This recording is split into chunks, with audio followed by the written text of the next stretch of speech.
Un pastore lo trovò all'alba.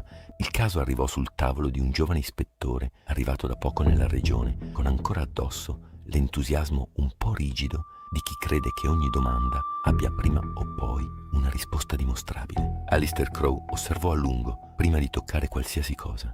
Il nodo, per prima cosa, troppo alto per essere stato annodato da un uomo solo, in piedi, senza un punto d'appoggio nei paraggi, le mani della vittima, composte sul petto in una postura ordinata, che nessun uomo sceglie da sé nell'atto di togliersi la vita. Poi il terreno. Nessuna impronta compatibile con una lotta, ma nemmeno con una totale immobilità. Qualcuno si era mosso intorno al corpo, con calma. Dopo interrogò il pastore, i contadini delle fattorie vicine, un vecchio che viveva isolato non lontano dal Tasso e che sosteneva di non aver sentito nulla nella notte, se non il vento. Scrisse tutto quello che vide con meticolosità. Tornò una seconda volta sul luogo, da solo, senza informare i superiori. Restò per ore accanto al Tasso, osservando come l'ombra dell'albero si spostasse sul terreno, cercando un dettaglio che gli fosse sfuggito la prima volta. Non lo trovò, ma qualcosa in quel silenzio prolungato si fissò comunque dentro di lui, in un punto che nessuna indagine successiva sarebbe più riuscita a raggiungere del tutto. I superiori, distanti e poco interessati, chiusero l'inchiesta con un verdetto che non convinse nessuno, meno di tutti chi lo aveva firmato. Crowe smise di parlarne pubblicamente, ma dentro di sé non smise mai di continuare a indagare.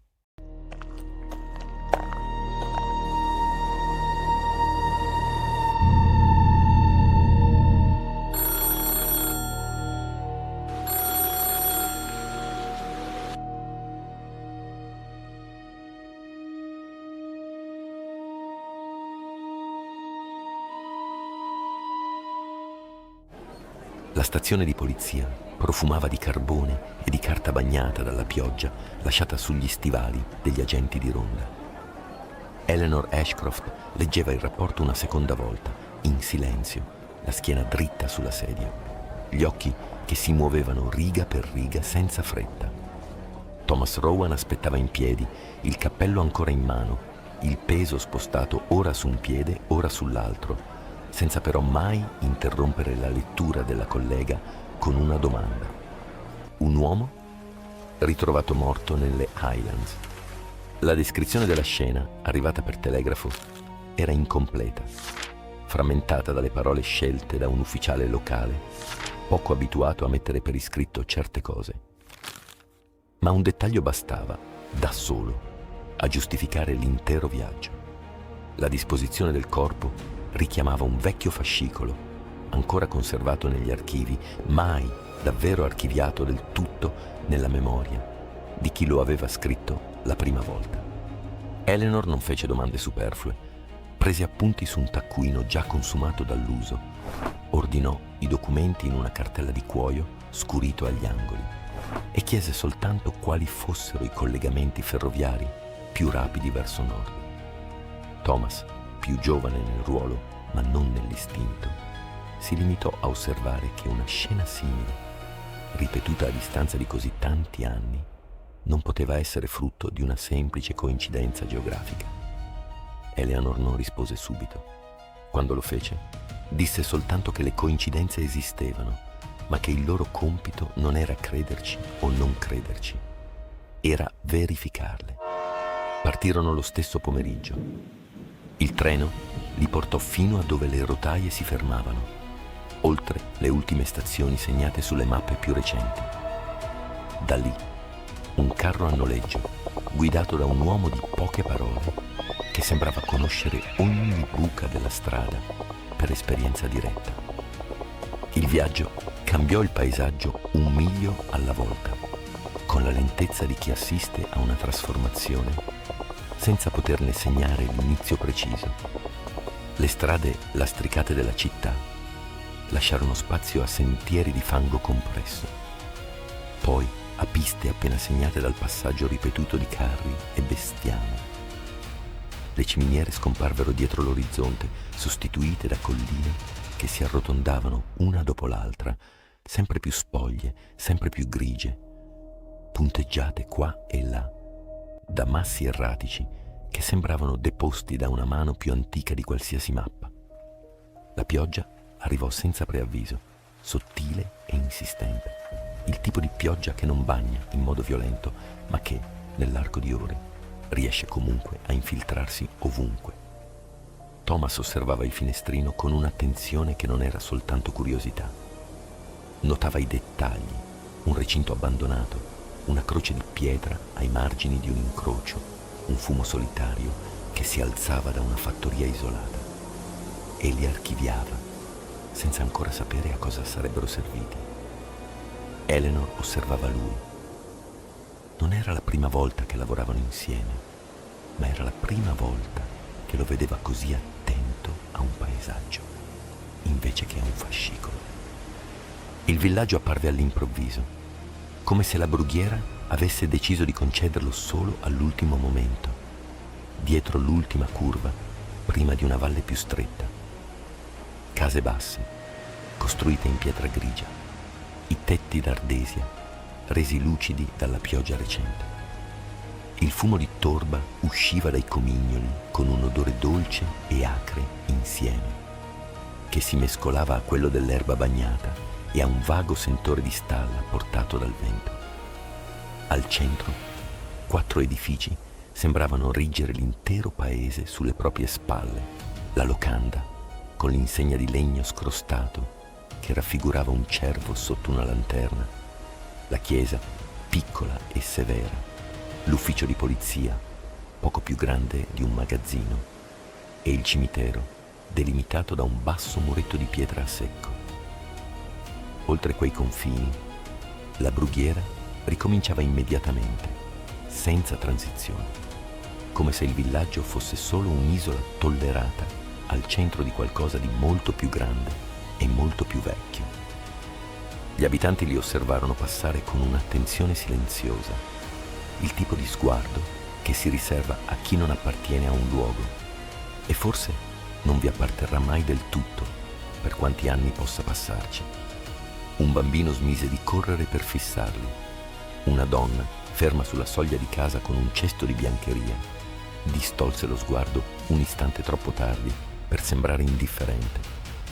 Fergus McRae assegnò loro 2 stanze all'ultimo piano della locanda, separate da un corridoio stretto dal pavimento, inclinato, per l'età dell'edificio. Le finestre, piccole e profonde nel muro spesso, lasciavano entrare una luce grigia che sembrava non cambiare mai, indipendentemente dall'ora del giorno. Eleanor posò la propria cartella di cuoio sul letto senza aprirla subito.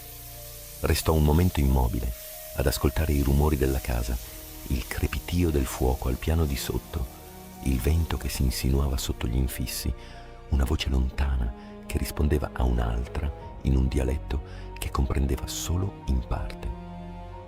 Thomas, nella stanza accanto, controllò per abitudine la propria pistola d'ordinanza, per poi riporla nella fondina senza convinzione. Non gli sembrava, in quel momento, di trovarsi davanti a una minaccia che richiedesse un'arma. Gli sembrava, semmai, di trovarsi davanti a un silenzio che nascondeva qualcosa di più antico di qualsiasi minaccia diretta. Investigatori, se questo racconto vi sta piacendo, lasciate un like e iscrivetevi al canale per nuove indagini. Il commissario locale, Gregor Hale, li accompagnò sul posto, senza concedergli il tempo di sistemarsi alla locanda. Era un uomo nato lì, cresciuto tra quelle stesse case, che conosceva ogni abitante per nome e ogni superstizione per averla sentita ripetere fin da bambino attorno a un focolare. Camminava davanti a loro con il passo di chi preferirebbe non arrivare mai a destinazione e ogni tanto si voltava come per assicurarsi che i 2 forestieri fossero ancora lì e non se ne fossero andati per buon senso. Il sentiero li portò oltre l'ultima casa del villaggio, poi lungo il bordo di un torrente che scorreva stretto tra rocce scure, fino a una radura dove il vento sembrava soffiare da ogni direzione contemporaneamente. Il corpo era già stato rimosso, portato al piccolo uditorio, ricavato in una stanza dietro l'ufficio di polizia, ma il terreno conservava ancora i segni, le stesse rune, incise su pietre scelte con cura. la stessa disposizione, quasi geometrica, attorno a un punto centrale ormai vuoto. Gli stessi simboli visti 22 anni prima, fotografati allora su lastre che il tempo aveva ingiallito e ora incisi di nuovo, freschi, come se chi li aveva tracciati conoscesse quel disegno a memoria. Nessun testimone, nessuna traccia di lotta, se non un solco poco profondo nel terreno, forse lasciato da un tallone trascinato. Eleanor si inginocchiò a lungo, senza parlare, disegnando ogni simbolo sul proprio taccuino con la precisione di chi non si fida della propria memoria, per quanto allenata. Thomas, alle sue spalle, misurava le distanze tra le pietre con 1 metro di corda, annotando ogni numero, senza mai interrompere il silenzio della collega. Gregor Hale, poco distante, teneva lo sguardo fisso sulla brughiera oltre la radura, come se temesse più quello che non poteva vedere di quello che aveva già visto.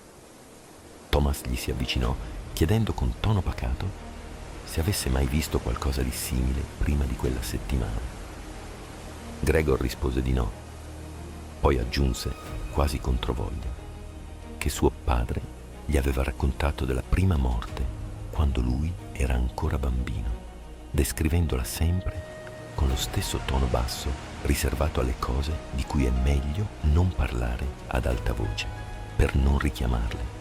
Thomas non seppe se prendere quella frase come superstizione o come un indizio involontario su quanto profondamente il villaggio avesse metabolizzato quell'evento, trasformandolo in un racconto da tramandare più che in un crimine da risolvere. La sera scese presto, come accade in quelle latitudini, portando con sé un freddo umido che si insinuava nelle ossa più della pioggia stessa. The Stag Lantern accoglieva i 2 investigatori con un camino acceso al centro della sala e il rumore sommesso di conversazioni che si interrompevano appena qualcuno si voltava verso la porta. Il pavimento in legno, consumato da generazioni di stivali, scricchiolava sotto ogni passo. La birra scura veniva versata senza fretta, in boccali pesanti, mentre cacciatori, allevatori e pescatori occupavano i tavoli più vicini al fuoco, lasciando ai 2 forestieri un angolo appartato vicino alla finestra. Fergus McRae, l'oste, massiccio dietro il bancone, rispondeva alle domande con la cortesia di chi ha imparato a dire esattamente quanto basta e non una parola di più. Ogni tanto, però, il suo sguardo si soffermava su un tavolo o su un altro con un'attenzione che sembrava sapere molto più di quanto le sue risposte lasciassero intendere.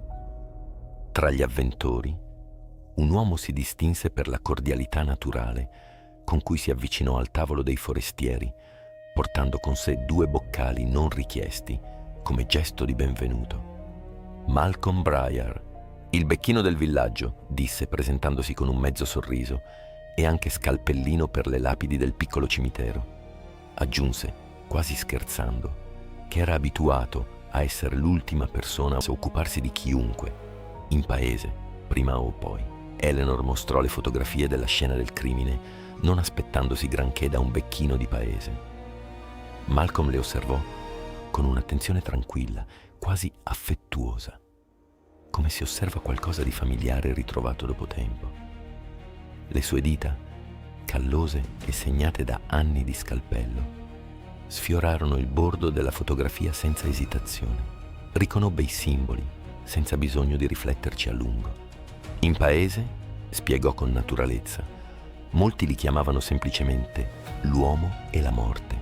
Un nome antico, tramandato più per abitudine che per reale convinzione, come tante cose che sopravvivono ai loro significati originari.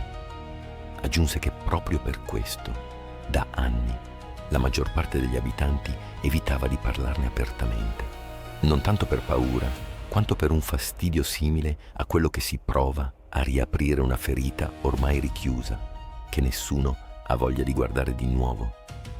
Nessuno al tavolo attribuì peso particolare a quelle parole. Erano dette con lo stesso tono con cui, un attimo prima, Malcolm aveva raccontato di una lapide difficile da scolpire per via di una vena nella pietra. La conversazione proseguì. Come spesso accade in una locanda di paese quando il vino e la birra sciolgono la prudenza in direzioni contrastanti tra loro. Un vecchio pescatore, il volto segnato dal sale e dal vento, sostenne con convinzione che sulle colline più alte sopravvivessero ancora antichi culti, praticati in segreto da chi non aveva mai smesso di credere in ciò a cui i propri nonni credevano. Un allevatore lo liquidò con una risata secca, definendo tutto come superstizione da vecchi, buona solo a spaventare i bambini prima di dormire. Un terzo uomo, più giovane, restò invece in silenzio ogni volta che la parola rune veniva pronunciata vicino a lui, per poi cambiare argomento con una scioltezza che sembrava allenata. Thomas notò quel dettaglio. Eleanor lo notò anche lei, ma non ne parlò subito. Investigatori, avete notato qualcosa di strano nel modo in cui Malcolm ha parlato delle rune? Scrivetelo nei commenti prima di continuare. Il mattino seguente, una guida del villaggio li accompagnò fino a Blackbriar House, un'antica casa fortificata che sorgeva isolata su un'altura, dominando l'intera vallata, come un vecchio guardiano che avesse smesso di aspettarsi visite. Gli abitanti la chiamavano semplicemente la casa sulla brughiera, con un tono che non era esattamente timore, ma nemmeno indifferenza. L'uomo che li accolse sulla soglia portava addosso il peso di 20 anni trascorsi da solo, con le proprie domande, scritto in ogni ruga, in ogni gesto misurato. Dentro, fascicoli ovunque, impilati su ogni superficie disponibile. Mappe segnate a matita, con annotazioni sovrapposte negli anni, alcune ormai illeggibili. Fotografie ingiallite, fissate alle pareti con piccoli chiodi. Libri di folklore aperti su pagine consumate, più dalla lettura ripetuta che dal tempo. Alistair Crowe raccontò quello che aveva visto tanti anni prima, con la voce piatta di chi ha ripetuto la stessa storia così tante volte, a se stesso prima che a chiunque altro, da averla svuotata di ogni emozione superflua. Descrisse il nodo, le mani composte, il terreno intorno al tasso. Consegnò loro parte del materiale raccolto, scegliendo con cura quali fascicoli condividere e quali tenere ancora per sé, senza dare spiegazioni sulla propria selezione. Rispose solo a ciò che gli venne chiesto.